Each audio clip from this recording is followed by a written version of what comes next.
This speech was given as a State of Union to the United States by Franklin Delano Roosevelt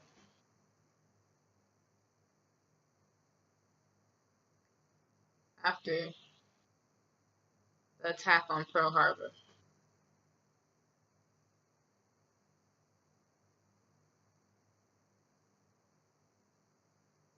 Mr. Vice President, Mr. Speaker, members of the Senate and of the House of Representatives. Yesterday, December 7th, 1941, a date which will live in infamy, the United States of America was suddenly and deliberately attacked by naval and air forces of the Empire of Japan. The United States was at peace with that nation and, at the solicitation of Japan, was still in conversation with its government and its emperor, looking toward the maintenance of peace in the Pacific.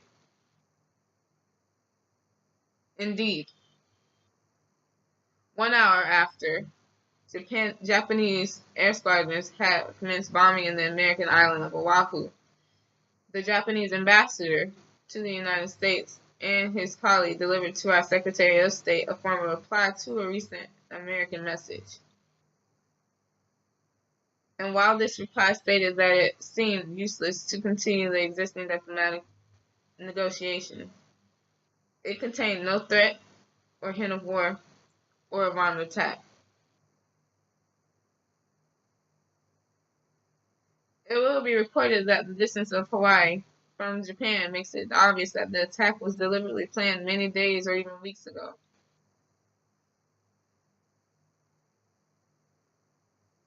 During the intervening time, the Japanese government has deliberately sought to deceive the United States by false statements and expressions of hope for continued peace.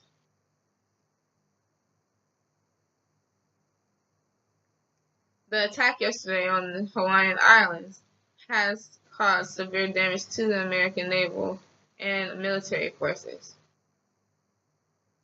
I regret to tell you that very many American lives have been lost. In addition, American ships have been reported torpedoed on the high seas between San Francisco and Honolulu. Yesterday, the Japanese government also launched an attack against Malaya. Last night, Japanese forces attacked Hong Kong. Last night, Japanese forces attacked Guam. Last night, Japanese forces attacked the Philippine Islands.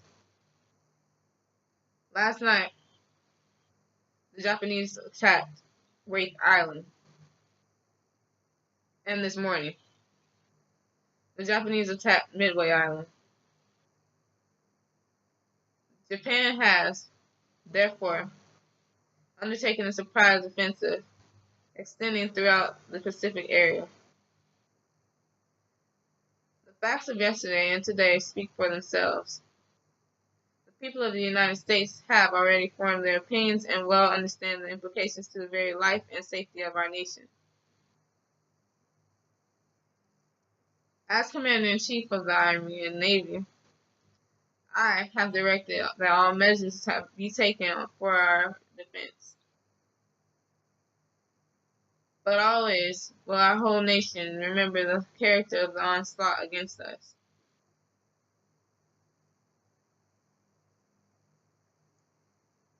No matter how long it may take us to overcome this premeditated invasion, the American people in their righteous might will win through to absolute victory.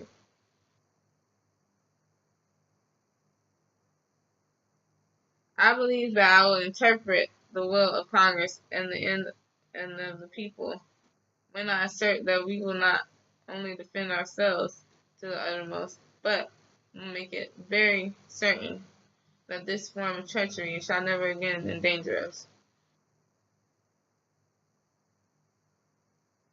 Hostilities exist There is no blinking at the fact that our people, our territory, and our interests are in grave danger.